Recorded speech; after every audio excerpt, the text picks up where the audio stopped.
think you're being honest about that skeleton in the closet, because that'll make people like you more. So therefore, by definition, it's not authentic. Buyer's remorse is massive because they don't trust you yet, so they drop the money, and then they're like, oh shit, have I made the right? Because you've used this hardcore closing process on the phone where they feel, I've got to give this person money.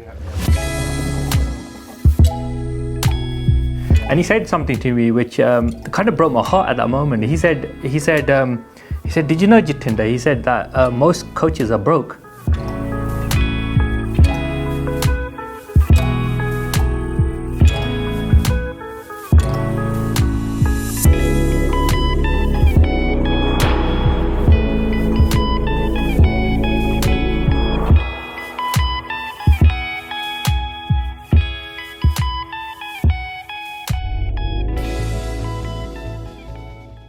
Hello everybody and welcome to a Digital Rapport podcast, and today on the show we have John Street, who basically creates massive impact, helping experts create massive impact with small audiences. And we have David Key, who's probably one of UK's top personal development guides, right? And we're going to get into a bit more detail about what he does as well. So guys, firstly, thank you very much for coming. You're welcome, mate. Making time today. I know how busy you guys are, and I thought it'd be really cool if we can share with people about the kind of grind, the kind of hard work that we think we're supposed to be doing online, and how, you know, what goes on in that kind of world that we're being exposed to when the reality is totally different to that. So yeah, let's just converse about that, see where this goes. Sure. You know?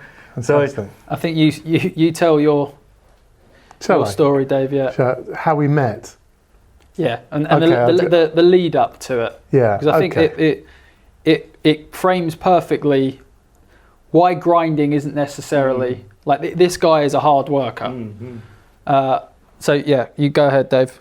I was fascinated with personal development in the late 1980s, early 90s.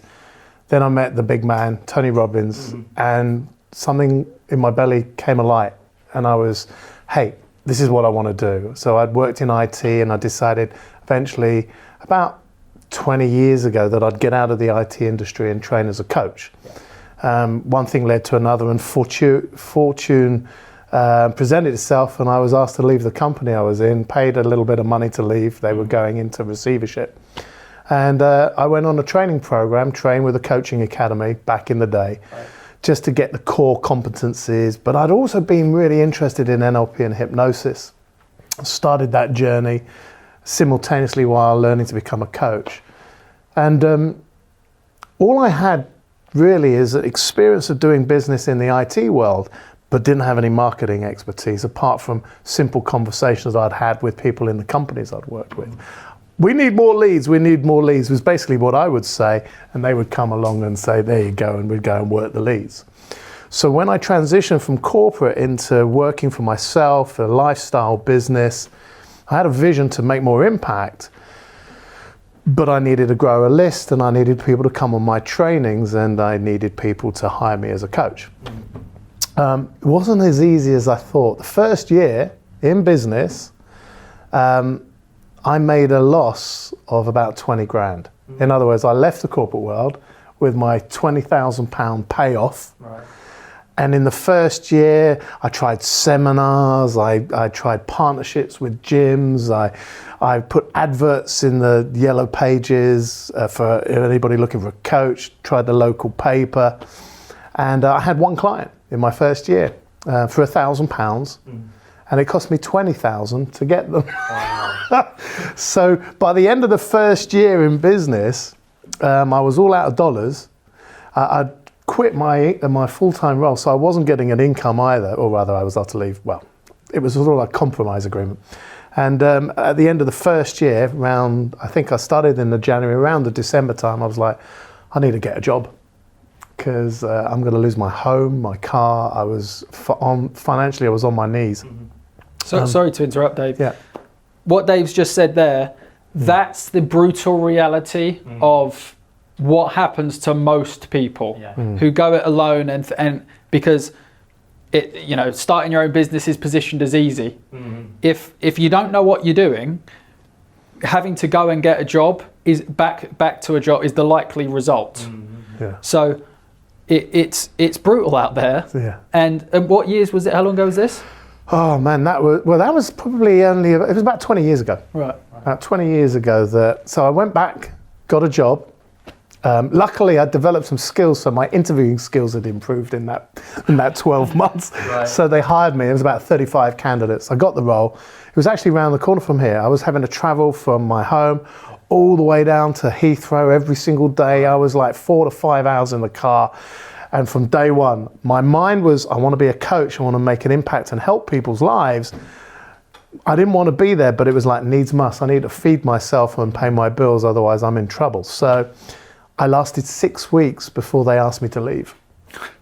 They called me in and said, you don't really sort of fit in here. Now, looking back and joining the dots up, what it really was my mind was, I want to be a coach. I don't want to be here. And I was sort of just showing up and doing the bare minimal whilst my mind was obsessed with finding a way to get back into coaching. Totally kind of get that, but not in terms of coaching, because when I was like working in the corporate space as well, when I decided that I wanted to kind of venture out on my own, I went out, I did it for a while, and then the manager of where I used to work actually came and said, look dude, we want you back, why are you leaving for, kind of thing. And I was like, well, I want to do my own stuff. And he said, just come back for a little while and whatnot. And I thought, all right, maybe let me do that for like about 3 months or something, or we'll see how it goes, right? But basically what was going on at the time, I was going to actually go to a trip to India, so I thought it'll cover my cost, right? So when I went back there, I couldn't get back into it. I just could not go back into it. I tried. I lasted 3 months like that, and I went back into entrepreneurship kind of thing because I couldn't do it. You've seen, once you've seen something, once you've seen the possibilities, it's hard to then unsee it. The danger is when the possibilities that people are showing you don't match the reality, and you quit before you realise. Like, I get emailed a lot and people say things like, I'm being told by other people to quit my job and go all in. I was actually having a conversation with my girlfriend about this, because she was saying, isn't that, well, when there's that external pressure on you to make it work, doesn't that increase your chance of success? Maybe in a small amount of people, but there's a hell of a lot of people who are just going to crumble underneath that. So the quit your job and go all in, I actually don't think is sound advice for most people. It's, build some skill sets outside and almost transition if possible, or go all in if you think you can handle it. But have a backup plan, because as Dave found out and as you found out, and as I found out when I started, it isn't necessarily easy. Yeah, it's not easy. So there I was, 6 weeks, just starting to get a little bit of money, and they gave me 2 weeks notice. They said, you can go today, here's 2 weeks money. I'm like, that ain't gonna get very far. And we'd booked a holiday. So it was a driving holiday. We went to Tuscany. I'll never forget the time. It was around the 7/7 incident. Okay, back in the UK, and I was actually in Italy when that happened. I was watching on the news. I remember that morning I got up and I was pacing backwards and forwards by the pool, just walking up and down, doing my best to think of, using some of the old school coaching models like goal setting and stuff. I'm walking up and down, really anxious, thinking, what am I going to do when I get back to the UK? I've got a week's wages when I get back left, and that's it. I'm all out of dollars. And I just thought, I've just got to grind. I've just got to get up at 6 o'clock in the morning. I need to get out there and network, because that's what everyone in the coaching industry was telling you. You've got to go networking. So we got back from Tuscany. I'd get up 6 o'clock and I went to every networking group that I could find in the region on a Monday, Tuesday, Wednesday, Thursday, Friday. First thing, and then get on the phone. I was a business card collector. Anyway, that was 4 years of doing that. Wow. 4 years. I was making enough money just to pay the bills. Well, actually probably wasn't quite. I was sort of robbing Peter and borrowing from Paul, and just to make ends meet. And then it must have been around 2010 or so. I ran an event, and I'd started to fill up my events, but I was running free events every 6 weeks. So I'm like a hamster on the wheel, and I'm going to all these networking, say, come to my free event. So it didn't matter who you were, I didn't care. I was just like the blunderbuss approach. Maybe I'll get somebody eventually. No strategy, just pure determination and self-belief and desire. I think that sort of rubbed off on people a little bit. It was like, well, he's optimistic. And a lot of the networking groups, the businesses were struggling, and my positioning was like, come along and maybe I can give you some insights into how you can feel better about your day.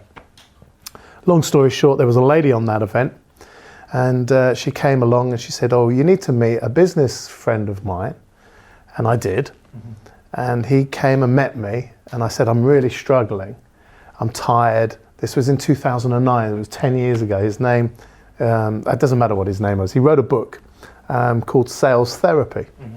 And I met him, and he said, if you carry on at this rate, you're gonna be burnt out. Plus, your business isn't scalable, and I can show you some things that might be helpful to you. And we did this thing called a problem mat, and he drew out what are the problems that I'm fixing, what are the type of clients, but it was very high level. But the one thing that I took away from it, because he provided a summary, a report, and I've still got it, a business plan. And in the plan, I'd written down the figures that I wanted to achieve, my ultimate goal for the ultimate lifestyle business. And in there he said, in order for you to do that, you need to be online with your course online. Yeah, so somehow you need to create content, get online, so you're serving more people, so you're not running on that treadmill all the time. So that was the seed that was planted, 2009. Then there was another lady on the course about 6 months later, and she said, oh, as a gift to you, David, for helping me out on one of my trainings, you can have my online program that allows you to run courses on the internet. So I was like, oh, thanks, that's great, excellent. So I put that in the drawer. Did nothing with it. I just had the seed. Part of my training is that I had to provide pre-course study. And I got together with a couple of other NLP trainers. I said, we were buying our material from a company in the States, and they were charging like £200 for each set of CDs. So the idea was like, that's not good business. Me buying other people's courses and then providing it to my students, I might as well create my own. So what we did is we set up a program, and we recorded audio and did some videos of my syllabus, my coaching syllabus, the NLP syllabus. So I had CDs. That was in 2010. Okay. And people would sign up with the course, and I'd just send them out the CDs. And then someone came up to me and said, why don't you sell those on Groupon? Groupon. I was like, who's Groupon? Never heard of them. That was in 2011, November, never forget it, November 2011. Groupon and I had a call, and they saw that my CDs on my website selling at £474, and they said, well, we can sell them on Groupon for 80 quid. I mean, they water went all over my table. I was like, are you crazy? They're £474, and you want me to sell them for 80, and you want to take half of that as your commission? You're insane. And the sales guy was very good. He went, how many have you sold? And I went, over what period? You know, the last year? And I went, about 32. And then I hadn't really sold them, because I'd had 32 people sign up for one of my coaching programs, but I gave 32 copies of the CDs away. And he went, oh, I reckon we could sell 200 in a day. So straight away I went, oh, that would be good. Okay, I'll give you a trial. And actually, long story short, it went really well. And we sold 195 copies of the CDs. We shipped them out, but we had a bit of a problem. People were phoning out, I never received my CDs, they didn't arrive. And we were like, well, according to the post office, they did. And it was really messy. So Groupon came back and said, have you got an online version, an online course?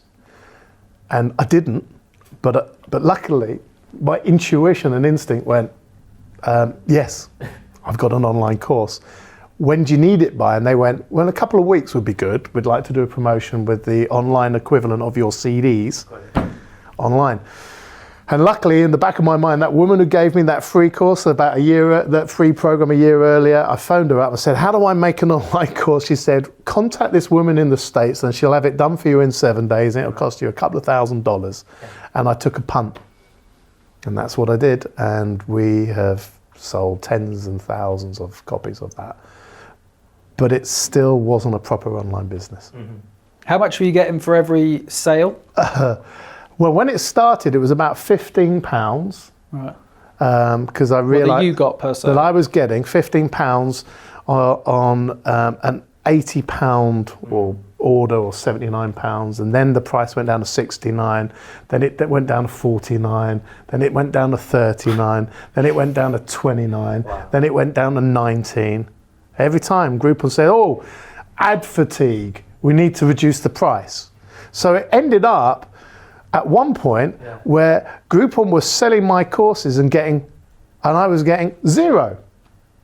Because I saw that a lot of people saw what I was doing, and they were creating NLP courses and going to Groupon and say, we'll only take £5 commission. You can sell it 40. So I thought, I need to beat this. So I went back to Groupon and said, you can have 100% commission. Right. Because I saw it as a great way of generating leads. But I had no idea what to do with them when I had all those leads. So all I did was send the odd email here and there saying, do you want to come to a free event? Roll forward to 2 years ago. I'm still on this treadmill. I'm in my 50s. I'm working so hard, and I'm putting so many hours in just to pay for the infrastructure that I'd created to support all these online courses that Groupon was selling. Wages, salaries. I really needed to work smarter, and I didn't know how. And I bumped into this guy, and I told him my story. Don't know if you want to take it from there. Where did you meet? When did you like? We met. We're at a Michael Neal seminar. Okay. So I'd just come back from South Africa. Yeah. Michael Neal. I was considering going over to pay Michael Neal 15 grand for a 3-day intensive over in LA. He lives, isn't it? Yeah. And then I heard that he was going to be doing a small group intensive in London, and I was like, sweet, saves on the flight. I'm there.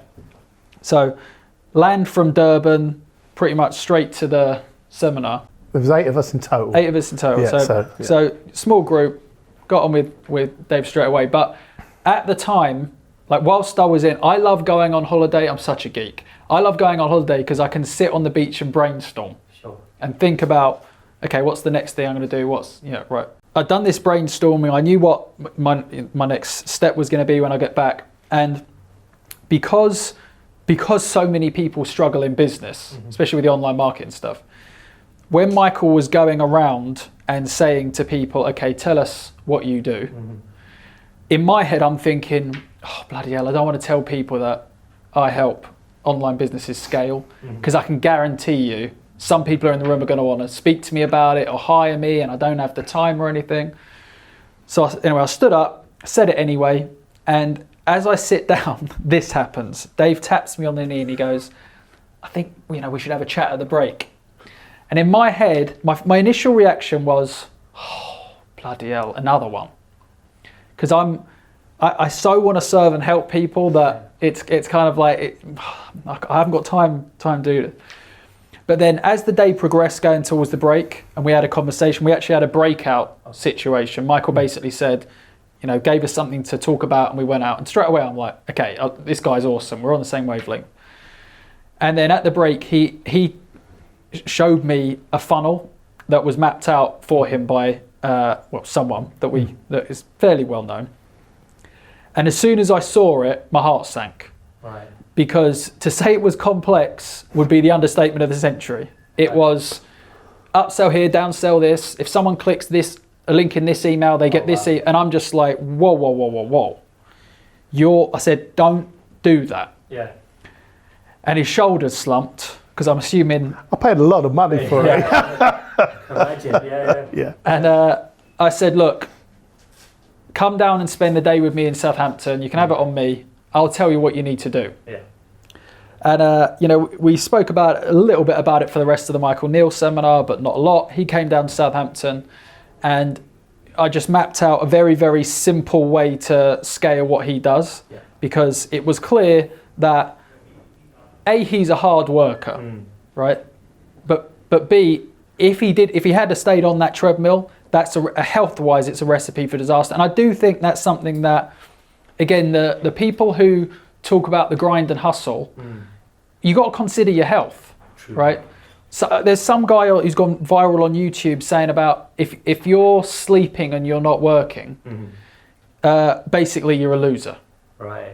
Well, look at the studies that A, back up how important sleep is for your health, but B, the negative impact of lack of sleep on decision making. Right. So that I'm not for that at all. I'm about simplicity and efficiency. Could see that Dave was, basically, his business was never going to get to be where it was, and not only that, in the process, his health could be sacrificed. I know he's got 2 kids and a wife he adores, so we mapped it out simply. And and the other thing was that at that first time we met in Southampton, he just sent out an email promotion for a course, didn't you? Really? Yeah, for a relationship course. Yeah, to his list. That day before, I think it was. Yeah. And I'd said to him, show me the sales process for it. And he showed me the sales process, and I was like, don't send any more emails. Right. Because, this is an important point. This guy he knows what he's doing, right? But he was following information that was flawed. Right. And no matter how talented and skilled you can be, if you are following flawed information, you're not going to be able to make it work. So I was like, shit, pull it, don't send another email promotion. That is not going to generate anything. And you could see again the slut. I often see that, by the way. Well, I guess any entrepreneur that's put a lot of time and trust in someone else that says they know, I know how to do it. Yeah. And I spent tens of thousands of pounds with, 3-4 different expert marketeers, implemented that, because as John says, I'm an implementer, but it wasn't working. So the slumping of the shoulders is almost like not again. Yeah, and I've seen that so many times. Yeah. What was it that kept you going then? Like, what was it? Why, after you heard that, feeling with this guy. Yeah. Is that what you mean? Or kept me going with the old stuff? No, exactly that. Like, when somebody says to you, don't try this, and like you said, you can't. I just think it's a philosophy in life. When I get knocked down, I get back up. Knock me down, I get back up. I'll just keep getting back up. But then what made you... Stupidity, some people would say. I just think it's a tenacious resolve. That's the resilience that entrepreneurs need. If you're going to last... See, so many people think of entrepreneurship in like, this time next year I'd love to be doing that. If you're going to be an entrepreneur, like you're in it for life. Okay. Now you might do well enough to be able to retire young and stuff, but it's not going to be a 1 or 2 year or a 30-day burst. Yeah. You're in it for a while. You need to develop the resilience to be able to get up when things don't go the way. You need to be able to keep going when the going gets tough. He's like, what's it called? A weeble? Was the Weeble the thing you push over and it shoots back up? Yeah. That's what entrepreneurs need to be like, right?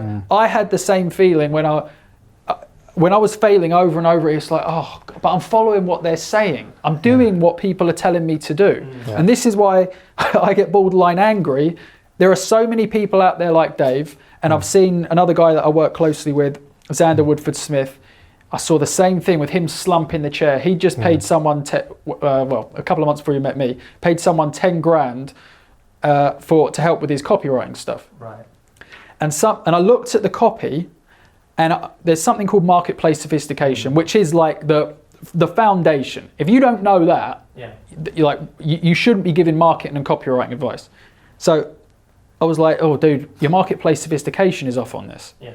I explained to him what it is, and boom, he slumped into this coffee shop chair.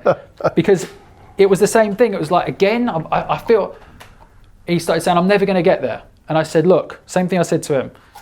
Do what I tell you to do and you'll be right. Yeah. And the thing that it's not because I'm some kind of genius, it's because people respond in predictable ways. If you use messaging and processes that trigger that predictable response, then you'll get the result. But what most people are teaching, they think the answer is in some overly complex funnel. Like, as I say, when I saw his one, and it's like, if they click this email, then they're going to get this email sequence. Right. There's a theory, not that I'm suggesting this could be it, there's a theory that people overcomplicate it, so you have to pay them to do it for you. Yes. Which, that makes sense. Exactly, might hold some water. Because if you looked at that funnel, if someone had mapped that out for Dave and said, this is what you need to do, most people in Dave's situation is, I'm not going to be able to do that myself. I've got to hire someone to do it for me. Yeah. And they go, oh, we can do it for you if you want. That's right. So any complexity and stuff, as soon as I saw that to me is actually a signal, okay, he's learning from someone he shouldn't be. I was actually learning from the guy, you talk about Xander, no, but he paid that money. Oh, was it the same guy? No, he's a former business partner. I just realised now. I'm like, man. So, I had a whiteboard over my office with 12 different strategies. Right. None of them were really providing any value. Okay. I tried and I worked hard and I thought it was me. That's the thing that's heartbreaking, what he's just said there. Because the natural conclusion for people is, it's me, I'm not cut out for this stuff. And then all the hope and dreams that they had for the future go. Yeah. So that's where people can get depressed because their self-esteem's taken a hit. The future they were excited about has taken a hit. And it's because there's so much shit information out there. And people think it's okay to spread this, they'll figure it out by themselves, or it's okay because I've got a Lamborghini.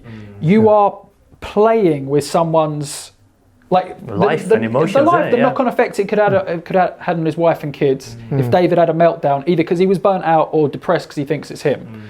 This isn't just about marketing and funnels. This is someone's life that you're dealing with. But it's more important than I think, John, as well, because if I think back to when I qualified as an NLP trainer and a master trainer of hypnosis, there were 27 other intelligent, hopeful, passionate human beings that wanted to be in service to other human beings to make an impact on the world with their little thin slice of expertise, which is, say, coaching or therapy or something like that. And I'm still, out of that group of 27 from 15 years ago, I'm the only one that's still standing. Now, that's not a brag, that's a reinforcing what John's saying is it's not just about their lives that have been affected, because we were all taught business on this NLP training course by the NLP trainer. Problem with that is he's not an expert in marketing. So they all took because all the trainers that I worked with and trained with, they didn't have any marketing expertise. So now they're not out there making an impact on those people that they could have been helping if someone like John was around giving the information that people need in order to get from A to Z, and that is building the client base, selling, making an impact authentically, lovingly, with nothing held back. Unfortunately, there wasn't any of that available in terms of my world until I met John 2 years ago. I can so relate to that one. Because when I got involved in personal development and when I was looking into the whole kind of thing, and I thought, why am I doing it? What's the whole point of this? And I thought, let me combine personal development technology together and see if I can serve this industry, right? But one of the key reasons I got into it was because it was a really odd situation. Because I went to an event where they had I think it was a screening of The Secret or something, right? I think it was something like that. I went there, watched The Secret, and I had a friend there who said, oh, you're learning NLP hypnosis. Is there anything you want to do with this? I said, I'm not too sure. I'm not 100% sure. And he said something to me which kind of broke my heart at that moment. He said, did you know, Jatinder? He said that most coaches are broke. I looked at him and I thought, what are you talking about? Why would you say something like that? And he said, I train people, I do all this stuff, but a lot of them are. And I said, why? He said, it's because they're really passionate, they're really brilliant at what they do, but it's when the marketing is what lets them down. They whether it's what they've been taught, what they're coming across them because of all the noise that's out there and all this kind of stuff. And in that moment, I was just like, whoa. I said, this can't be right. These people are great.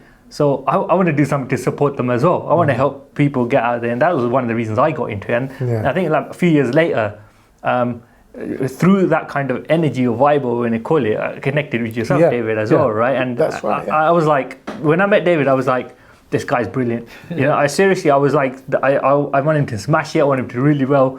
And I think at the time you had your website, you were selling. I think you got into Groupon at that time. Yeah. And then what happened was, then you said, I've just met someone who's just phenomenal. It was like stealthy, like ninja type thing. I said, who's this guy? Because you're gonna love. You want to definitely meet with him. You won't have heard of him. Yeah, I know. And I was like, okay. And he said, he's done research on all of the internet marketers out there. He's ripped them apart and done all this kind of stuff, and really sees what's working and what's working and what's not working. And And I started to see the results you were having as well after that. Yeah.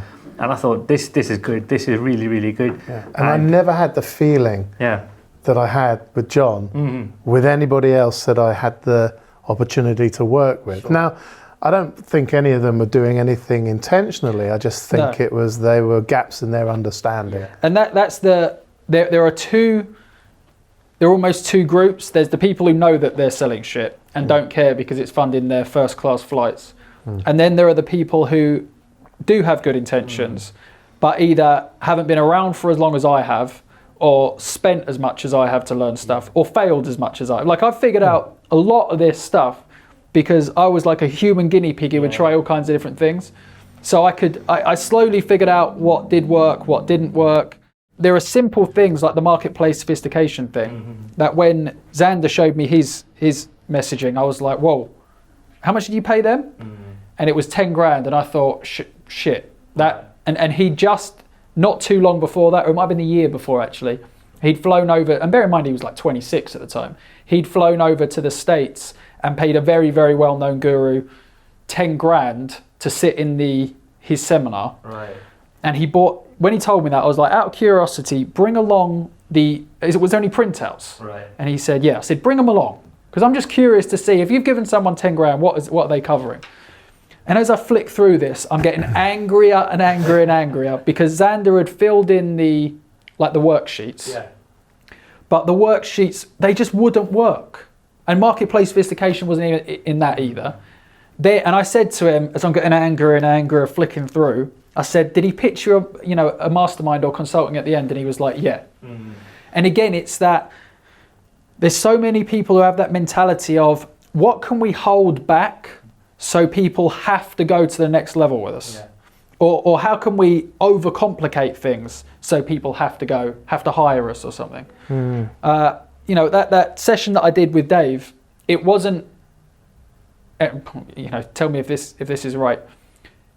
I gave him everything he needed. And then there was no pitch or anything. He actually said to me at the end, okay, how can we work this together? It wasn't I had no, like there's you've got the hardcore closers who will do a consultation or something like that, and they'll be like really getting people deep into the problem and establishing the gap and everything else. That's fine. But if I'm doing a consultation and something, and my overall approach to business in general is, how can I make this guy's life better even if he doesn't hire me? So I told him what he was doing wrong. We mapped out a plan for how to do it. He had and this is before any money's exchanged hands. He had a 7-day event booked. So I met you in the June. Yeah. And I had a 7-day event booked in September, because I only ran 2 a year. Right. Yeah. So I said to him, because he wanted to transition from NLP to the type of coaching he uses now. Yeah. And I said, right, here's what you're going to do. Don't teach NLP at that event. Teach this, film it. We'll turn it into an online course. And I just mapped everything out for him. And you could see the look of both hope and almost not wanting to get his hopes up in him. Yeah, I have a tendency to hold it back, because I've been there before, expectations. Yeah. But I wanted to believe him. Yeah. I did believe him, but that I don't know, the past. The past experience is the back of your mind going, maybe I've missed something here, but the connection was there. It was like, that's the thing with when you've tried, and it goes for weight loss or anything, when you've tried something time and time again, and you haven't got the result, either because of yourself or because of misinformation, either because you didn't do anything or misinformation. Yeah. People's confidence, the longer they're in anything like this and not getting results, goes down and down and down and down. Now, unfortunately, they usually come to me when they're like down here. So, and I get it. I totally understand the situation. So I have to be gentle and I just said to him, look, do what I tell you to do, and everything's going to be fine. And then just shortcut it a bit. The first, he had an email list. Oh yeah, and this is something else. He said to me, I was like, how many people have you got on your list? And he said 40,000. Now in my head, I'm like, excuse the French, fucking hell, that is with what I know, because I'm really, really good with small audiences. I don't need a big audience. So with that, I was like, ding, ding. But because he'd been following different people and using different software, eventually we found out he only gets, still a good enough size list, 2,000-ish opens. Right. So long story short, we promoted the initial event that he recorded to the list, and it was, I still remember his text, because I've been doing this for so long, I know what happens, right? It's, to me, people respond in predictable ways. This is credit to him. He had a relationship with that audience because he'd been sending weekly content to them, right? So if he hadn't been doing that, this would have been a hell of a lot harder. He had a trusted friend position with that audience. We then just have to put the right offer in front of them. And it was 59 grand in 4 days or something like that. Yeah, I was on the golf course for most of it. So I got to get. You said go away. I said I got my golf weekend. This was before we'd even filmed the event that you filmed. We had filmed the event, haven't we? No. I think we'd filmed it but hadn't edited it. No, we launched the first weekend of September. Oh, God, my training wasn't until the 23rd. It wasn't even ready yet. And we had all these clients and I had no content. Yeah. We had an old one-day event that we'd recorded. Right. That we gave them for, because what it was a 6-month program. Yeah. So this is a big, big lesson for those watching at home. What you don't want to do is spend ages and ages and ages perfecting a product that no one actually wants, right? So I'm really, really good at the differentiation and offers. We sat down, I spoke to him about his story and everything, put the offer together. We promoted it to the list, and the plan was, look, we'll give them, for month 1, we'll give them the content that is already done, right? And then worst case scenario, if it doesn't work, I knew it would. But I was like, look, worst case scenario, if it doesn't work, then we'll sort something afterwards. Either we refund the handful of people who buy, right? Or you just, rather than shoot a live recording, you just create PowerPoint slides each month, that kind of thing. But, I'm very, very confident in what I do. So he had the event coming up. We launched it. Was it the end of August or start of September or something? No, I think I went and played golf for like the 3rd or 4th of September, which would have been a Friday. So we launched it I think the 1st of September or something like that. Yeah. And I can still see in my head, I can still see the text come through. Yeah.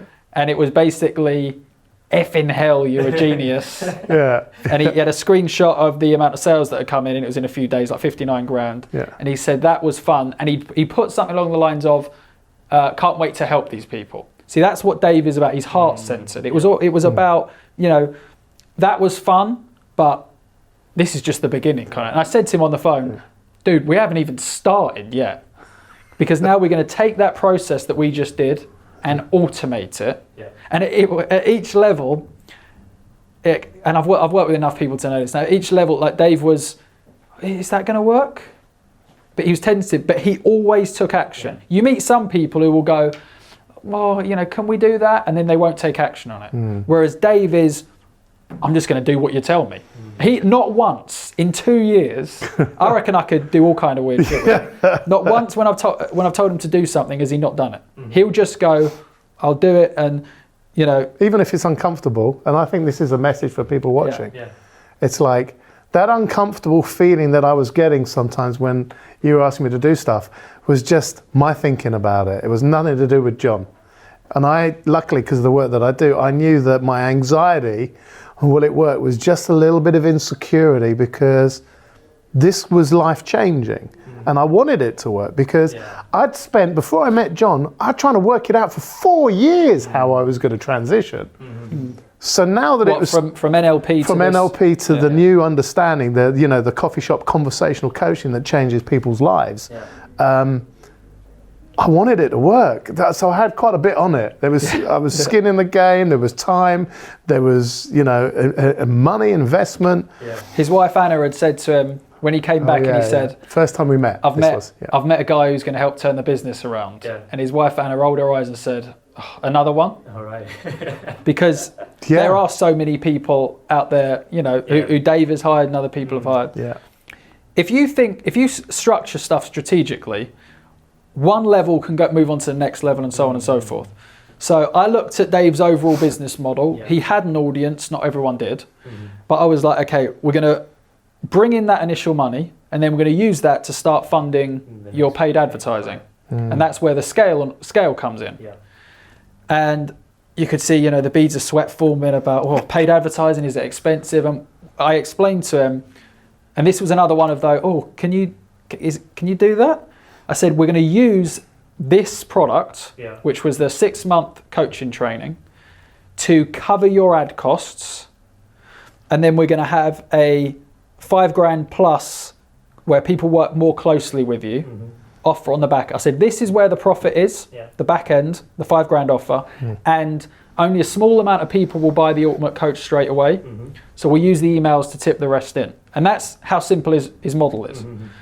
And the ads started running and then the sales started coming in, and I've seen this enough times to know that if you nail the messaging, like paid advertising is fairly simple. If you haven't nailed the messaging, putting any money into paid ads is a frigging disaster. It's a flop, yeah. Oh, it's an absolute disaster. Right. Yeah. And there's a lot of paid advertising. There's a lot of traffic gurus who will, like anyone, quite frankly, if you have basic knowledge of copywriting, just basic knowledge, you can start running a Facebook ad or a YouTube ad and get clicks. Anyone with basic knowledge can do that.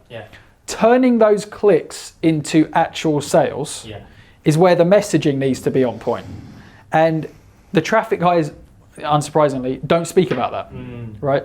The traffic side of the equation isn't as hard as the messaging side of the equation is, right? If you get the messaging side of it, and this isn't me going, look how great I am. I did the traffic thing. Like I got, and this was 2010, I think this was, I put $5,000 into Google ads, or it might have been a bit less than that, and I built a subscriber list in the martial arts space of 5,000, just over 5,000 people in 48 hours. I remember it was a Google banner ads on the Google Display Network, and just watching my AWeber subscriber list go up and up and up, and I'm like, oh shit, because I know what I can do with audiences. I'm like, oh bloody hell, this is going to be a big one. I had that email list of 5,000. Tried selling them a product, no one wanted it, right? That's an example of traffic not being the solution. You have to have an offer people want. You have to have message that resonates with them. Otherwise, sending all that traffic in is like pouring water into a leaky bucket. You're just not going to hold anything. So we started with getting the offer right. We tested it. Then we started scaling, and in the first year, around $500,000. Well, we had the first year of working with you, because I forget the financial year, let's just 12 months, from September, we had our best year in terms of turnover, orders, bagged orders, and it was up by about 30% on the previous year, 40%. But here's the thing, I had no venue costs because I wasn't running free events every 6 weeks. I'm not in the room doing the 7-day programs, and I was doing 2 7-days, I was doing a 13-day, and I was doing a couple of 5 days, just to fulfill, just to deliver what I'd sold. Free events every 6 weeks? Free events every 6 weeks. That was the hamster on the wheel, thinking, I've been doing this for nearly 15 years, when am I gonna? I was off that wheel, I was at home, looking at my screen, orders coming in, and now I've looked at the figures today, because I knew you'd probably mention it. We have done, if we do the dollar orders, as we work to get over $1 million. Wow. Just not in 1 year. Because we had a little bit of getting up and running, and we only started implementing the ads last year. But as a consequence of the ad spend, we had Facebook phone us yesterday, and they're giving us consultancy, which is Facebook. And I think it's because we're over $100,000 on ad spend in our first year, and I said to them, I'd like us to get to like 1,000 or 2,000 a day, which would be like £500,000 ad spend, because it's a really good game to play when the messaging's right, when your business model is simple, there's no component parts missing, your product and service, there's a demand for it, and you're passionate. And the feedback and the social proof that are coming in from what we've done is just... Well, this is the thing that, like it's amazing the impact I've had on Dave's life. Yeah. But the thing that really struck me when I met Dave was he needs to be out there more. Definitely. Because like just being around him, he's just an awesome dude. He's one of my best mates. I love him. But when I saw the video footage of his past events and saw the impact he can have on people, I'm like, shit, he should be out there in a bigger way. And what's been so amazing is all the people who bought the Ultimate Coach program, and then all the people who bought the Apprentice program, the comments that you see of the impact that he's had, and because they're coaches, the impact they've had on people, it's that to me, that's priceless. If I get hit by a bus and start taking my last few breaths, I think, well, Dave's out there doing this, and Xander's out there doing that. It's like, well, I've played my little part to kickstart things. Yeah. Dave can look at all of his coaches and know that he played his part. Yeah. And that, like, we have conversations all the time, and you've got to look at the money and the numbers and things like that. It's a business. It's a business. That's right. But the stories that come from the business, they mean more than the money does. You get to a certain stage with money when, look, if your basic needs are met, we're past the age where, you know, we think we've got to have a Lamborghini or anything like that. I wouldn't fit in one anyway. Too small, I'm like that. So we're past that age, so it's kind of like, well, what's meaningful now? I don't feel the need to go out and impress everyone. He doesn't. So it's like, well, what matters? Wasn't it? Yeah. So and it's the stories that come from that. When, you know, I get one of the things that we did, this one makes me feel emotional. One of the things that we did is he had a book written, and we launched that to the email list that we were able to build, and it hit the Amazon bestseller category, right? Yes. Yeah. Now the book is about a story of someone driving the Florida Keys route. Well, it was a holiday that I took in 1993. Joyride. Yeah. Available on Amazon. Yes. Still. So he was able to go into Florida with his family and do that drive exactly as it with his book. Yeah. Whilst the sales are coming in, everything's automated. He's not, you know, a victim to this grind mentality and having to hustle. When I saw the pictures of him doing that with his daughters and his wife and knowing those memories, that's the stuff that counts, right? Money comes and goes, experiences, memories, impact. That stuff it drives the people that I work with, right? If I've literally sat opposite people that are multimillionaires, and they're like, how can you get me more customers? And having a conversation with them, you start feeling out, hang on, you don't seem to like your car. Why would you want more? Now I have to be tentative around that, but what you'll often find in a lot of people, and if you read a lot of autobiographies of successful people, there's almost two different types. The person who's driven because of this, either they don't feel good enough, or they didn't have any money growing up, and they equate money with safety and security, right? So there's people who are driven from this almost like urgency phase, right? And I've been there, Dave will have been there. Most people are in that phase at some point. Then there are the people who are in it for the game of it, right? The people who, sitting opposite multimillionaires who are still in that urgency phase, can you get me more customers? Can you get more customers? They would probably sell their own granny if they thought we would put money in their bank account. Right. I can't work with them.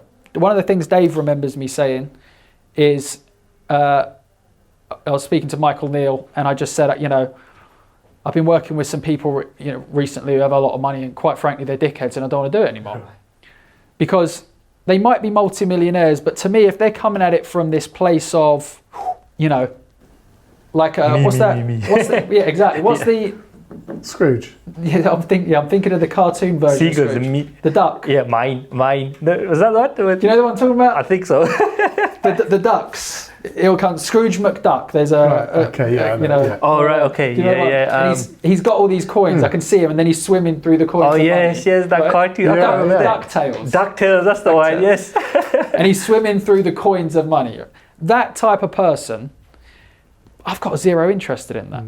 Right? Yeah, okay, you're in your big house and everything. Because what will often happen is there will be a crisis of meaning at some point anyway. Because they're going to get to the point where it's like, I've got all of this, and I don't feel a lot different to how I used to. Whereas if you've got, when there's meaning involved, and it's not coming from a place of urgency. It's like, business is a fun game. Like, to us, it's a game. Yeah. Right? Now, we go through phases like everyone does, when if there's pressures on, it becomes less of a game, and there's more of that, right, shit, we've got to get stuff done. But in general, business to us is a game, and if you can come at it from that place, it's just a lot more fun. And then you combine that with impact. And to me, if your work can have fun, meaning, and impact, you've made it. You'll get to the point where you're like, you don't need millions in your bank account, because the process is what lights you up, not this end goal. Because how many times, and you'll have experienced this, you'll have experienced as well, everyone does who's gaining success. Let's say in January you think, man, if I could do 20 grand a month, I will be the happiest person in the world. You get to 20 grand a month and you don't feel much different. And then you're like, okay, well, maybe it's 30. That's exactly what happened to me. I got to the point where I did 100, like when I was starting out, I was like, I'd give anything. If I could just do a grand a week. I got to the point where so it was 2005, I think 2009, 2008, I did 31 grand in 24 hours. 2009, it got to the point where I was doing like 50 grand in a few hours, and PayPal was shutting me down because they thought I was money laundering. Right. 2010, did 110 grand in an hour. Okay. And everyone down the pub is slapping me on the back. And there was like oh shit. By this point, I had a penthouse, I had the Porsche, I had everything that you'd think, would make you happy. And I wasn't miserable. But it didn't feel the way I thought it was going to feel. Right. And any time I have set a target, an imaginary goal, it has never felt the way I thought it was going to feel. But the stories that come, stories with Dave, like if you'd have said to me, he'll do $500,000 in the first year of working with you, or $1 million within 2 years. If you'd have said that to me at the time, I'd have gone, that will be it for me. Right? But I've had this enough times to realize it's not the $1 million that means a lot. It's the stories that come from him, the stories from his clients and people that's what, lights me up, because money's just a number in the bank account after a certain stage. Yeah. I think if you can get what we've created, what John's created and we've implemented in terms of the simple business model that is getting out into the world, putting our services in front of, giving people the opportunity to join us. If they don't join us, we still give masses of value. When they join the program, if they do join the program, they get masses of value. They're going out into the world and helping other people. We see positive comments nearly every single day. And it's almost like, I can't look anymore. It's just too much. I'm too filled up. But here's what's really happened. I've got so much more time that I can be here today and not have to think about it. Yeah. I was going to ask you, what's been like the biggest changes for you? Well, the first couple of weeks when we launched, John was like, well, you can put your feet up now, sort of tongue in cheek sort of thing. I still had to implement.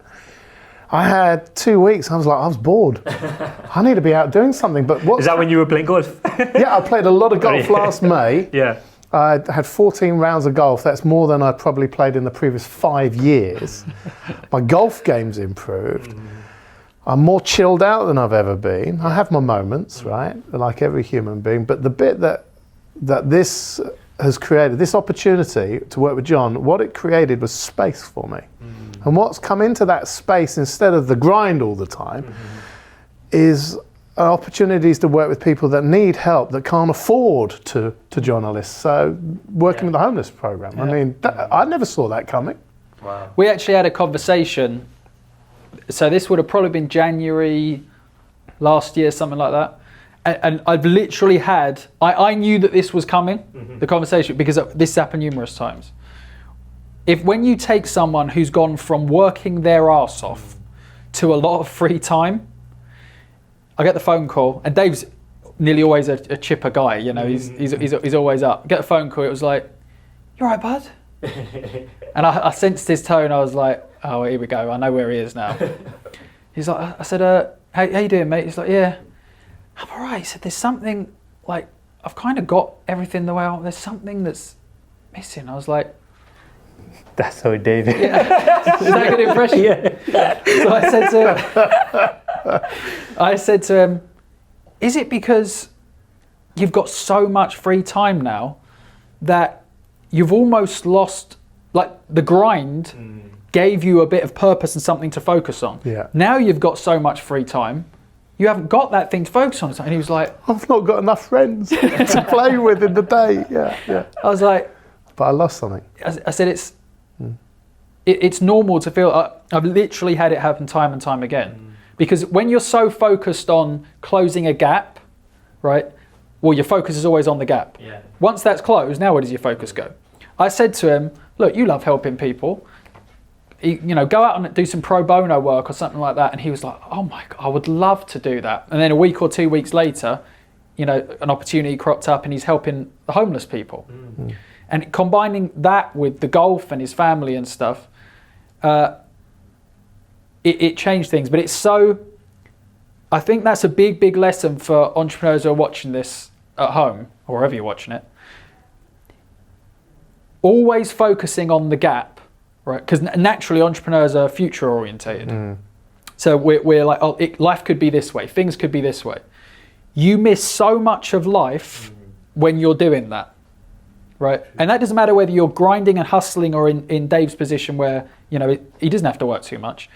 If you're always focused on, well, things could be better if X, Y, Z, you're going to miss the present. I look at my 20s and I'm like, I'm 36 now. I'm like, holy shit, where did they go? Because I was always so focused on the gap. Yeah. And then what happens is with successful people, you think, right, I'd love to get 20 grand a month. You get there and then you think, okay, this doesn't feel different. I wonder if I get to 30.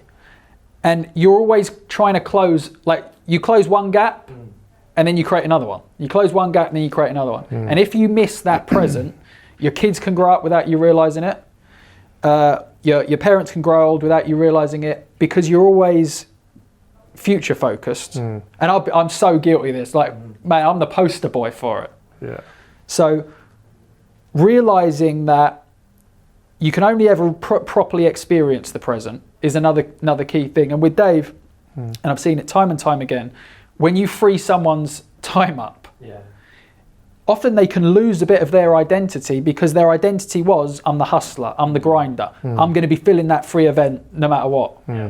And take that away and this other stuff surfaces, which is like uneasy. Yeah, absolutely. It took a little time to reconcile that. Yeah. Now, people listening to this, you might be going, that won't be a problem for me. I don't think it'd be a problem for me either. This time next year, and then everything will be great. But when you get to the point, like John's saying, is when you're in the present moment, you just live for the moment and have that space where you're not living in an insecure feeling, chasing all the time. Things are working. You get it, you're making the impact. I don't know, I just live in the moment and see what comes up.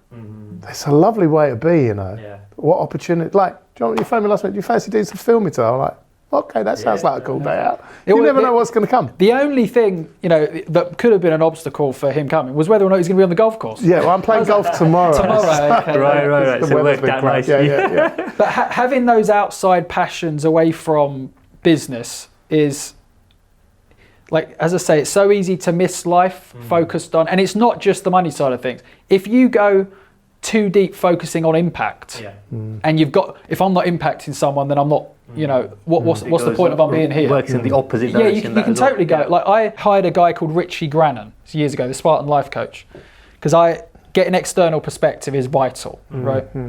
Whether it's business or personal development or anything else. And I was saying to him, I want to finish a book. I want to write a book. And he said, okay. And we were speaking about it. He said, how many copies do you want to sell? And I said, I don't know. I haven't really thought about that. It was a book about helping people overcome perfectionism, procrastination, that kind of thing. So I haven't really thought about that. And he says, 50,000 copies. And it's through Skype. Yeah. And I was like, oh, no. He's like, 100,000 copies. I said, no, that's not enough. Goes up to 500,000. And as he's going up, I can see his face kind of screwing up more and more, right? 1 million. And I'm like, no, it's not enough. And in my head, it was like everything was slowing down. Right. He's like, 5 million. No, it's not enough. We got to 30 million and he just looks at me and he says, you realise there's something else going on, don't you? And I was like, shit, yeah. And what I realised was I had this fluffy, totally non-contextual idea of what impact was. And therefore there was always pressure on myself. I've got to impact more people. I've got to be doing this. If I'm actually enjoying some time for myself, I'm a selfish bastard because I'm not going out and helping anyone. And people who are impact driven, they do feel that sense of guilt. But it's the whole put the oxygen mask on yourself when the flight's going down, because if you go down, you can't help anyone else. Can't help the kids. So there's that involved. But B, when I look back, the impact was coming, because this was 2009, 2010. Sure. The impact I wanted was coming from a place of, if I help others, then I'm good enough. Right? It was like this formula I had in my head. Okay. But there was no end result on the formula. So it wasn't like, well, if I feed 5,000 hungry children in India, then I'm good enough. There was no actual end result, and so there was this urgency in my work. Right? Because it's. Do you see what I mean? There's this. I've got to help people. I've got to help people. Isn't it? It's like I've got to fill an empty void which doesn't even exist to some degree, right? Exactly. And people would do the same thing with money. So what's been interesting about this stuff is, since the 30 million thing, thinking I've got, which is basically nearly outselling The Alchemist, right? Paulo Coelho and all those books. We're up Harry Potter kind of levels. The more secure, what I didn't realise at the time, this is why I can speak so authoritatively, is that using the word, on this idea of urgency versus the game of business. What I didn't realise was I wanted to help so many people because then it would mean something about me, right? Yeah, I wanted to help them because I wanted to have an impact, but also the byproduct of that is I'm worthy, right? But because of that formula, there was this urgency. Well, I've got to help everyone, otherwise I'm not worthy. The more secure I become in myself, now, not only am I more capable of impacting more people, but it's coming from a place of, okay, let's say I don't. That doesn't mean I can't live life. That doesn't mean I can't enjoy the present moment. There's so many entrepreneurs who have this distorted view around money, impact, could be any number of things. That is meaning they miss the present moment and life for this end result, and often the end result is fluffy. Like me, I had no kind of tangible number or event. Right. So getting clear on that is important, because I don't think enough people speak about as Dave experienced, there's it's going to sound like a weird word, there's almost like grieving processes that go on at certain stages in business. Right. Because you have to let go, you have to shed old identities. It's a good way to put it. It's deep. But you have to shed these old identities of, like I had to shed one when I was starting out of business should be easy. When I was starting out, that was because I read all these direct mail pieces, all these online ads that was basically make $1 million online in your underpants, sit around the kitchen table. I got to a point where I'm like, I'm going to have to let go of that identity of John who hardly does any work and yet makes millions. And for me, that was upsetting because that's what I thought I wanted to be. Now I look back and I'm like, why would you want that anyway?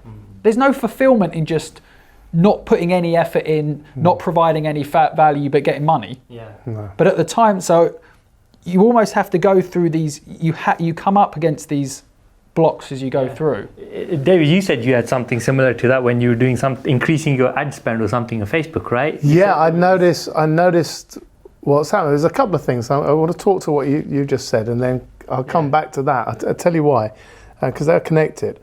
In my mind, as you were speaking about letting go of the identity, it reminded me of the Hawaiian esoteric studies, and everybody's probably heard the phrase, you've got to let them go. You're holding your kids back, and in their mind, over in Hawaii, it's sort of like, if we have in our mind this baby, oh, still my little baby, then they believe that mindset will hold your kids back.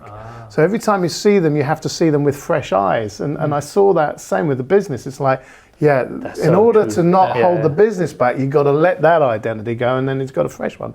The business goes from being an embryonic state to baby, to adolescent, to mature. I met him at the glint in your father's eye stage. I was going to say something else then. Premature, At the something came to intercourse. mind. Yeah. Premature came to mind. But to answer that question about the Facebook ads, I started off at £60 a day, and I'm like, okay, I can do this. Yeah, and then after 3 weeks, we get an order coming. I thought, I've got the money back. That's good. Now we're at, I think when I was on holiday only in April, the lady that works with us, Jenna, and she sent me a text. She said, can I increase the ad spend? I said, to what? She went, well, put it up to 400 a day. Yeah. What about 500? I was like, oh, go on, do 400. Because I was really uncomfortable at 500. Then we start getting orders. In fact, April was our best ad spend return on investment month ever. And put it up to 500. But I was uncomfortable for about a week. Every day I'm waking up, a bit of a sweat, going, oh my God, what happens if we don't get anything? And asking all these ridiculous questions. In some respects, they're useful because you keep your eye on the numbers. But I could see I was scaring myself, and it was just insecurity. Now you go, oh, I don't even check. I was on there. Have we got any leads today? And it was that just insecurity. And then I think what happens is your threshold, it's like stretching yourself for a weekend. You get into a new zone and it becomes more comfortable. Then you stretch again in your new zone, and then you find a new like homeostasis, that comfortable space. Someone said, oh, you've got to spend £150 a day on ad spend. I think, well, the messaging's right, the ad's right, the webinar's converting. I know it's going to work. 150 quid a day is not a problem.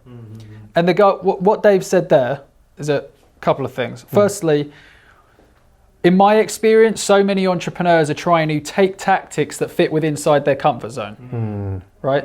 And they're generally the tactics that won't work.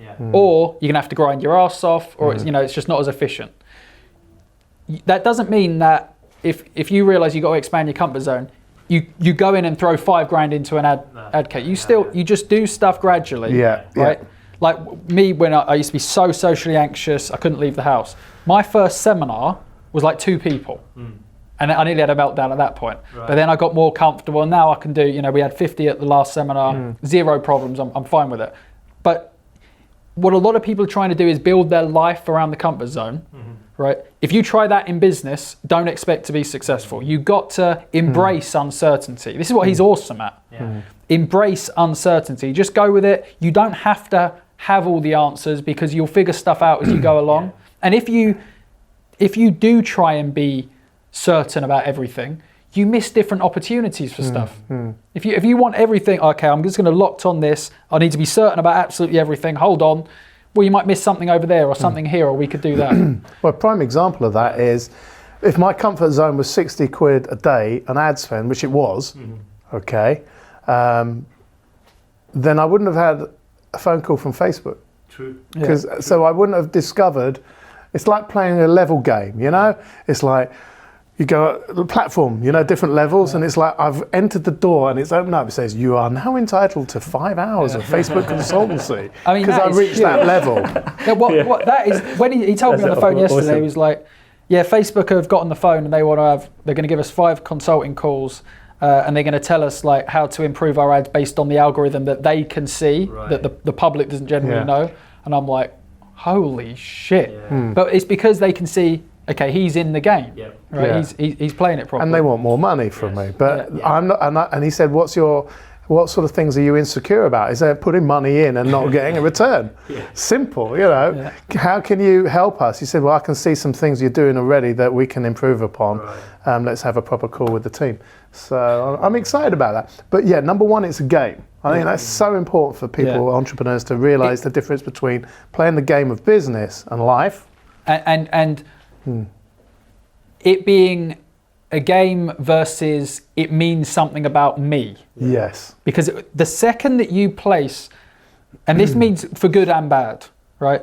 If the successes mean something about you, well, the failures are going to have to as well. And business is a game of, you're going to fail at times. Richard Branson and Virgin, he's got a book called Screw It, Let's Do It. And they fail in 80% of their business ventures. If Branson's failing 80% of the time, you've got permission to fail as well. What a lot of people are doing is they're internalizing failure and success. So I've met some people, I won't mention names, but it was one of the people who was in The Secret. Now, he was at the top of the tree, okay? Slight fall from grace in the sense that he wasn't, when he came to me, the business, he'd basically done joint ventures with people, bombarded his list was burnt out. He was so low because he'd bought into the high, right?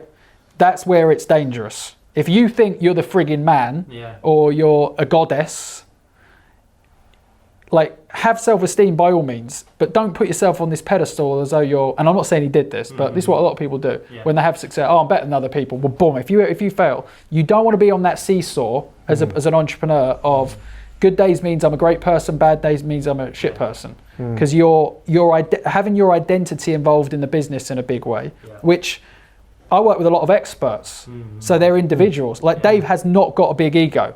The people who I didn't want to work with, and I'd sit opposite and think, God, you're a bit of a dickhead, were the ones who were so ego-driven. Now, it doesn't mean that they weren't nice people. It's just because they were coming from that insecure place of, man, like I made so much money in the 90s, and now technology's changed, I'm not there anymore, and I can't keep up with the old boys club. Like their identity was, oh shit, they were panicking and urgent. So making a game of it, putting your heart and soul into it, into the right things. And like, what I'm really, really good at is maximizing the impact of a small audience, on a small audience, and then the monetization comes out the end.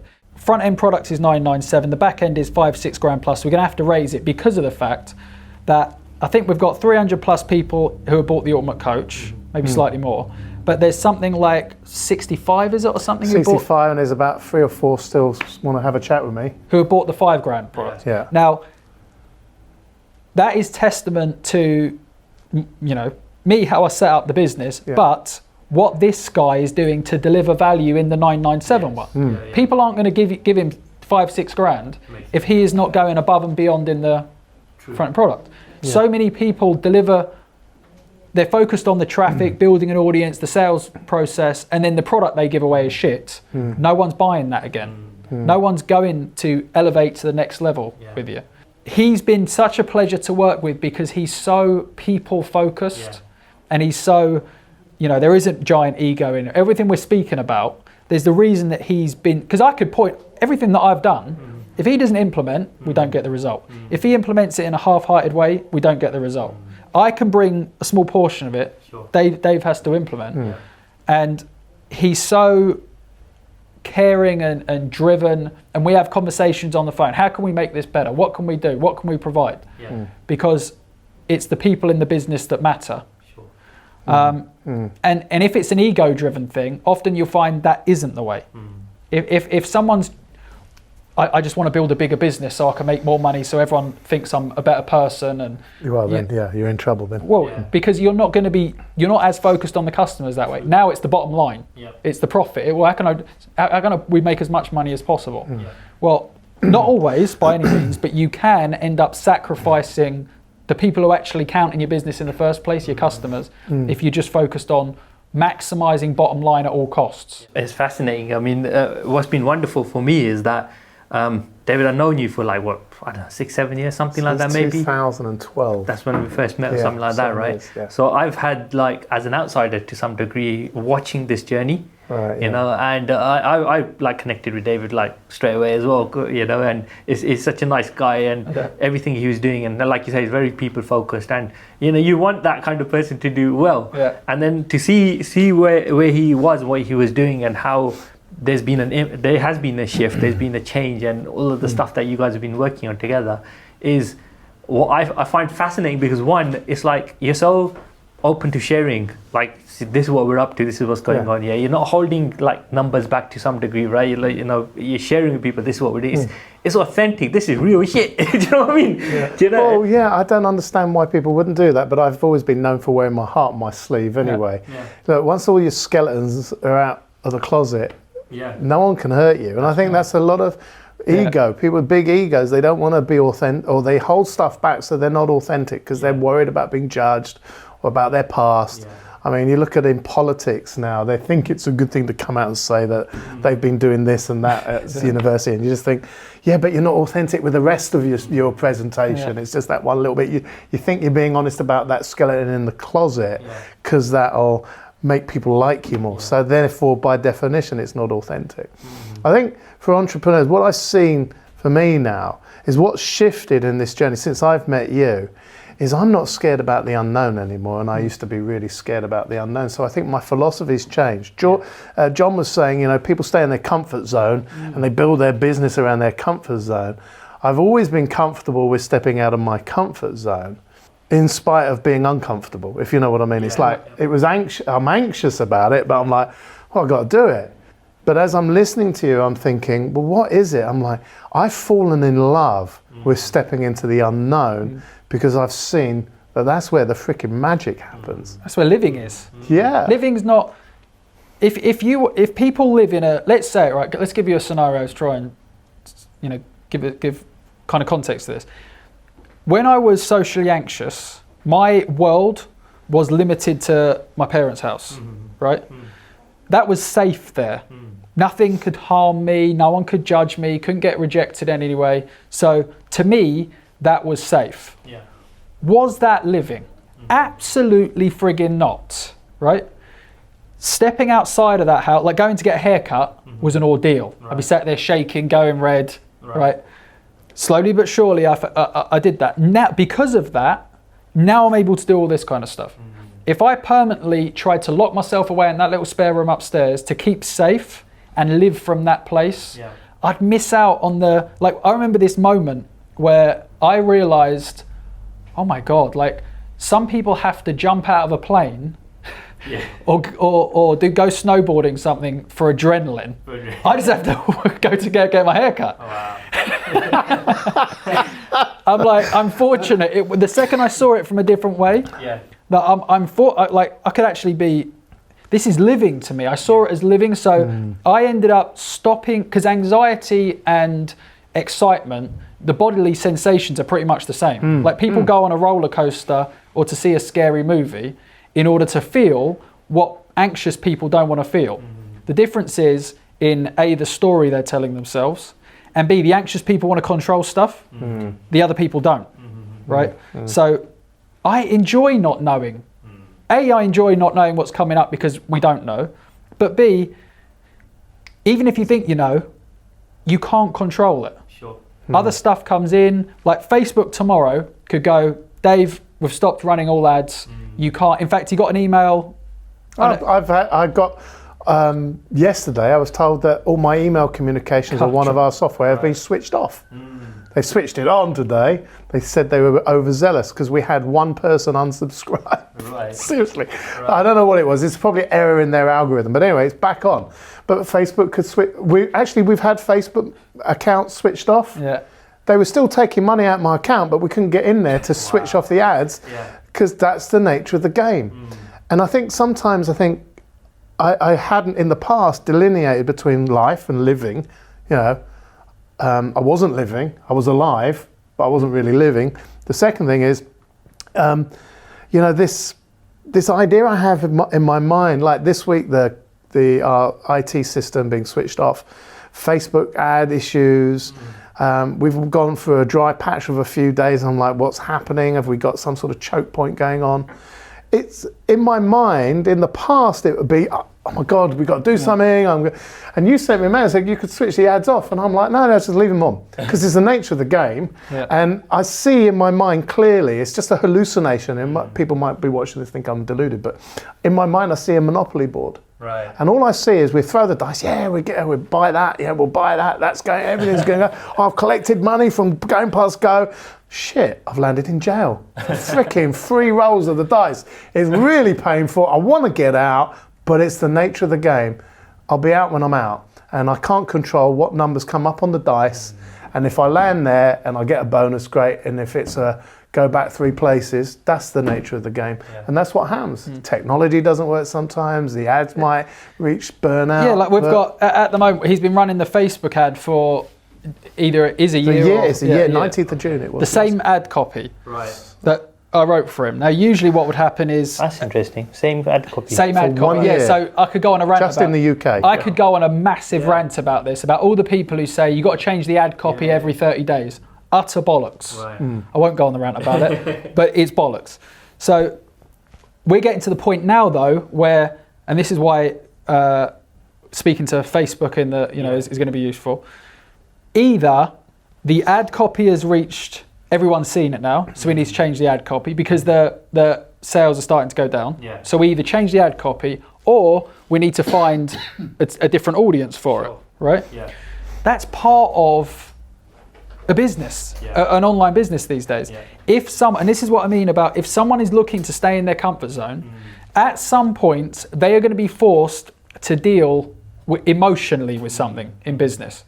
And if they are not prepared for it, they're going to be overwhelmed and they're going to either have a meltdown or give up, or they'll blame someone else. Oh, it's Facebook's fault. No, this is part of a business. You cannot hand your responsibility to someone else, be it Facebook or anyone else, and just expect to never have to deal with anything.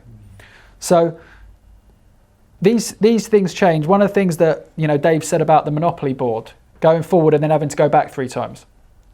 If when you go back 3 times, it means something about you as a person. If when Dave got the email yesterday saying we've stopped your email, you've been able to email. If Dave's like, oh, that means I'm useless. I mean, back in the day, I would have thought with something like that. I mean, I remember when our website, that, what will all those customers think of me if they can't access their portal and get their content? Oh my God, I just went to bed last night and went, it'll work itself out.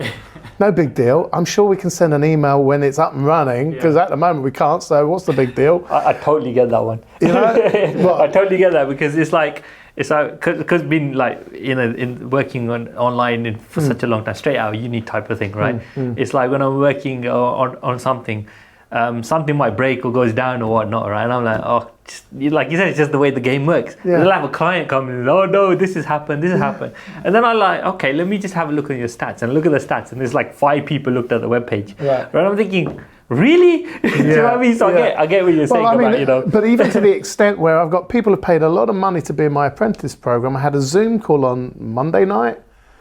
Zoom was down. And a couple of people go, I can't get in, I'm not there on the Facebook page. I'm like, well, Zoom's down. I've been on the down detector. It's down in the whole world. It can happen to anyone. So go for a walk and have the night off. I'll reschedule. In the past, I'm really sorry, it's terrible. And I would feel bad because Zoom had gone down. And it's like, that's not how the game works. And actually, it's amazing how much you can get away with when you've treated people well. Now, if Zoom had gone down and he'd been a dick to everyone and treated his customers badly, they are going to be posting everywhere. It will now become Dave's fault in their eyes. Because they know that he's got a heart of gold, he's always there for them, he's helping them. If something happens now, he's got leeway. It's also, think of everyday life. I don't know if people watching this video have heard of brownie points, but in a relationship, you heard of brownie points? Or like stamp collecting to some degree. You're not taking all the time. But brownie points is like, well, I've been out 3 times this week. I better stay in and look after the kids. Otherwise, I've used all my brownie points up for a night out. And I think one of the philosophies that's there in the back of my mind is over delivering. Because it's like you're getting brownie points. For example, on Monday, they were saying to me, don't worry about it, Dave, have the night off, enjoy your evening. These are my customers telling me to take the night off, because they know that when they signed up for the Ultimate Coach, they had 26 hours of Facebook Lives, and I'm on Facebook Live number 81 tonight. And I'm showing up, a year and a half over and above what their expectations were when they came in the program. That's got to be good for you. Good for them. Always good for under karma. promise and over deliver. Versus over promise and under deliver. That's a disaster. You might get more sales up front, but you're going to get a shitload of negative comments online. You're not going to get repeat buyers, which is where the money is. They're not going to invest at higher levels. You're not going to get referrals. Like it seems so obvious that it's illogical that someone would think that over-promising and under-delivering is actually a good idea. But because people have been programmed to think that the answer is in a traffic strategy, the answer is even in copywriting, or the answer. No, it's this overall approach of let's do what is best for the end user, right? And then from that, your business will, be set up correctly and it will go in the right direction. If, however, you try and gimmick, trick, use the dark arts of influence to try and persuade people, you're gonna I could go on a rant on this one. There's a big movement, so to speak, online about selling high-end stuff over the phone. Right. Yes. Right. You've seen it. Yeah. Now, one of the reasons that happened is because the ad costs have gone up and up and up. So one of the ways to handle that is funnels, right? Trying to cover your ad cost immediately. The other way is, sell something high-end, right? Yeah. And so there's all these people saying, hey, you got to get on the phone and you got to close these people. Here's what actually happens. Not by all means for everyone, but firstly, you might have to get on the phone to 100 people to close 5 clients. He's not going to want to spend all that time on the phone. So he's selling a $5,000 program. Other people would say, you've got to get on the phone to sell that, right? He doesn't want to spend all that time on the phone. Most people don't. But forget about the amount of calls you'd have to do for one.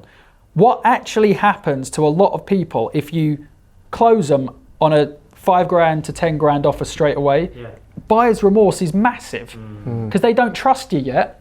So they drop the money and then they're like, oh shit, have I made the right? Because you've used this hardcore closing process on the phone where they feel I've got to give this person money. And then afterwards it's like, bloody hell. Buyer's remorse kicks in, you got refunds, you got shitty comments and all sorts. Now I'm not saying at all that happens with all of them, but it's something that you got to be wary of. It does happen big time. I mean, I know one particular professional speaker on the circuit that he sells on the stage and had a high value program and he promotes how much revenue he made. When I spoke to people on the inside, turned around and said he had a 50% refund rate. The day after he got all the sales, before the event was finished. People were like sneaking up and going, can I have my money back? Because they felt pressured and manipulated. Follow me to the back of the room. And I'm like, seriously? So it's not a good thing. No, it's not cool. Don't think that you can trick people into buying and have it work out long term. Because reputation is everything. You can Google my name, unless someone's posted some shitty comments unless Dave's typed out on a phone. I will. just for a laugh. I see. Now there may be some, but there's definitely not a lot. You're always going to have some people who don't like you. As far as I know, I don't think there's anything. If there is, there's very, very little, right? Because I always put other people first. Same thing with this guy. Now, if he doesn't if he stops putting his customers first, right? Then not only could he have external comments from people who just see what he's doing, want to make a comment because they're dickheads. He could actually have a ton of people saying, I bought from this guy, avoid it. That's not good for business. We have adverts and people actually say, I bought one of his Groupon courses, a really good course. I highly recommend it. Which is great. Very rarely do we get, I can't remember. I think the only time we've had a couple of people moan is because their email wasn't receiving our emails because of their spam filters, and they get a little bit, I haven't had it yet, where's my password? And it was a bit slow. I think we've had a couple of those. But I've been doing this since 2011. 30-odd thousand, Google, there isn't anything out there that's negative because that's not how we treat our customers, is it?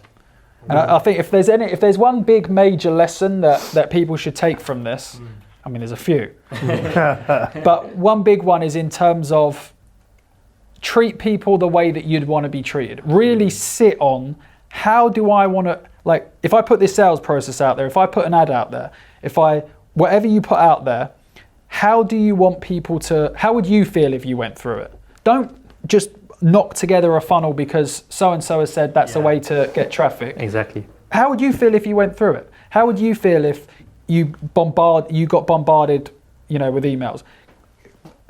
Focus on making people feel good, right? And business becomes pretty simple. Now that's not, the problem is, some of the lifestyle markets will go, well, if I show people my Lamborghini, they're going to feel good. No, that's not the best interest for them. So you've got to make them feel good in a way that's in their best interest and it's realistic. That's what we focus on.